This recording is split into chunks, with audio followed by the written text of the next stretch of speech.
सबसे पहले मैं सभी गुरुग्राम वासियों को, सभी देशवासियों को धनतेरस, दीपावली, गोवर्धन पूजा, भाई दूज, छठ पूजा, इन सभी हमारे सनातनी त्योहारों की हार्दिक शुभकामनाएं देना चाहूँगा और आग्रह भी करना चाहूँगा कि बच्चे अपने पूरे संस्कारों और पूरे सनातनी संस्कृति के हिसाब से अपने पटाखे भी जलाएं, दीपोत्सव भी मनाएं।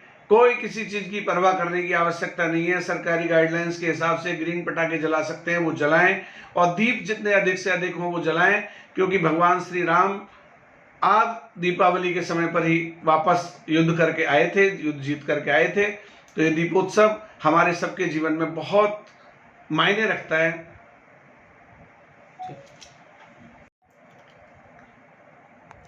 माननीय प्रधानमंत्री मोदी जी ने कल बयान दिया है कि 27,000 करोड़ रुपए जो हैं हम स्कूल मॉडल पे करेंगे, इस पर क्या कहेंगे? देखिए, मैं पार्टी संगठन का एक कार्यकर्ता हूँ। मेरा नाम इंजीनियर अशोक कुमार गुप्ता है और मैं अर्जुन मंडल में उपाध्यक्ष हूँ। इस नाते जो पार्टी में हमारे सर्वे सर्वा, हमारे सब कुछ, हमारे प्राणाधार, हमारे देश के आधार माननीय श्री नरेंद्र दामोदर दास मोदी जी हैं, उन्होंने बहुत सारे लोगों के कार्यक्रमों की हवा निकाली है।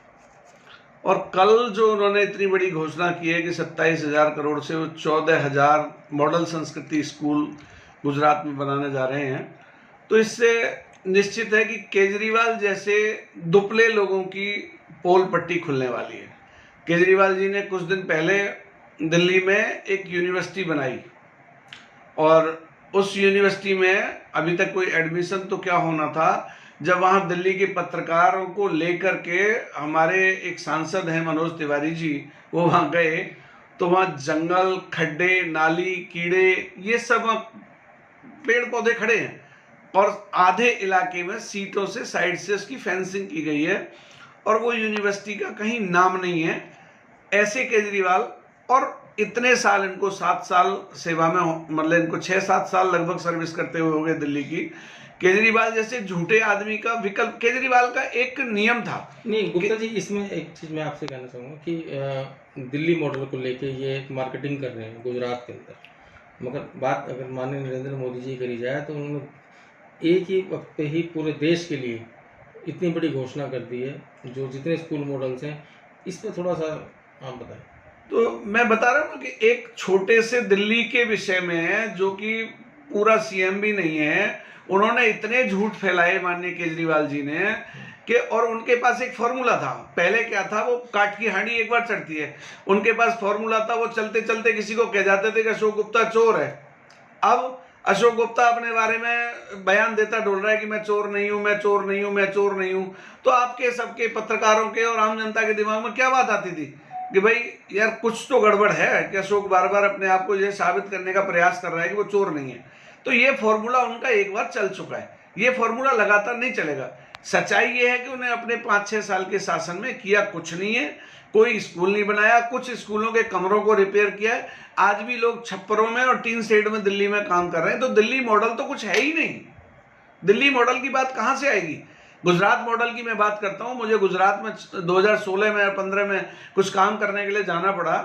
आप चलिए, नदी नाले देखिए, सब में लाइनिंग्स हो रखी हैं और इतना प्यारा भव्य तरीके से उन्होंने इंफ्रास्ट्रक्चर को बनाया हुआ है। गुजरात के कच्छ जैसे शहरों में जहाँ पानी लोग कमोर टोकरियों से और मतलब लोटे बाल्टियों से पानी भरते घूमते थे, आज उन शहरों में उन्होंने नल से पानी पहुंचाया है। तो ये बहुत बड़ा योगदान उन्होंने किया है। तो वास्तव में मॉडल तो गुजरात था, केजरीवाल तो नकल कर रहा है। नहीं, नकल की बात आप बिल्कुल ठीक कह रहे हैं। अगर आज की बात करी जाए तो केजरीवाल जी ने आज प्रेस कॉन्फ्रेंस वार्तालाप करके एक बयान दिया है कि 75 साल में एक आम आदमी पार्टी ऐसी है जो स्कूल के ऊपर हमने बीजेपी सरकार को मजबूर किया और मजबूर करने के बाद आज इन्होंने ये घोषणा करी। बहुत सारी चीज़ें ऐसी पुरानी राजनीति में आपने देखी होंगी। हमारे भारतीय जनता पार्टी के एजेंडे में एक चीज़ थी कि हम राम मंदिर बनाएंगे। मैं आपकी बात को डाइवर्ट करके दूसरे प्रश्न पे जवाब दे रहा हूँ। अनेकों सालों तक लोग ये कहते रहे कि ये लोग मंदिर बनाएंगे पर तारीख नहीं बताएंगे।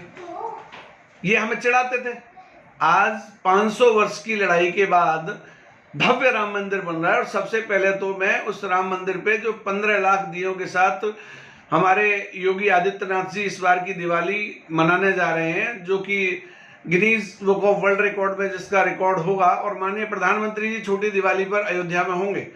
उन्होंने पहले 5 लाख दिए लगाए, फिर 7 लाख लगाए, अब की बार 15 लाख दियों की दिवाली इस सनातन धर्म के स्थान पर, ये देश सनातनियों का है, इस सनातन धर्म की दिवाली होने जा रही है। इससे बड़ी बात क्या होगी? तारीख भी बता दी और मंदिर भी बना दिया, और मंदिर लगभग 2023 के एंड तक आते आते पूरा हो जाएगा। तो हम किसी से मजबूर होकर किसी काम को करते हैं, या माननीय मोदी जी उनके मन में जो योजनाएं चल रही होती हैं, उन्होंने कई बार एक बात कही है कि मैं जिस योजना का शिलान्यास करता हूं उसका उद्घाटन भी करने का अवसर मुझे मिलता है। और ऐसे बहुत कम ही नेता हैं देश में कि माननीय नरेंद्र दामोदर दास मोदी जी के दृढ़ संकल्प के साथ, आप चाहे केदारनाथ लीजिए, चाहे बद्रीनाथ लीजिए, मतलब बहुत सारे मंदिरों का अभी अभी कितना बड़ा भव्य उत्सव नासिक में वहाँ पे बाबा का करके आए हैं। तो जो वो कहते हैं वो करते हैं। और इंफ्रा के काम देश में आप अपने गुड़गांव में देख लीजिए, हम बहुत बड़ी बात क्यों करें, राजीव चौक, इफ्को चौक, हीरो होंडा चौक, आपका ये घोड़ा चौक जिसको कहते हैं, और इतने सारे, अब गुड़गांव का सोना वाला एलिवेटेड रोड, तो इन सब के बारे में हम सोचते थे। पुराने गुड़गांव से नए गुड़गांव में जाने के लिए 1-1 घंटा, 1.5 घंटा लग जाता था जाम में, और आज 10 मिनट लगते हैं राजीव चौक तक जाने के, और बाकी अगले 10 मिनट लगते हैं सोना पहुंचने के। तो इनका कोई मुकाबला नहीं है, इनका विजन और मिशन बिल्कुल अलग है दुनिया से। झूठ बोलने की राजनीति भाजपा में नहीं है। देर हो सकती है लेकिन अंधेर नहीं है।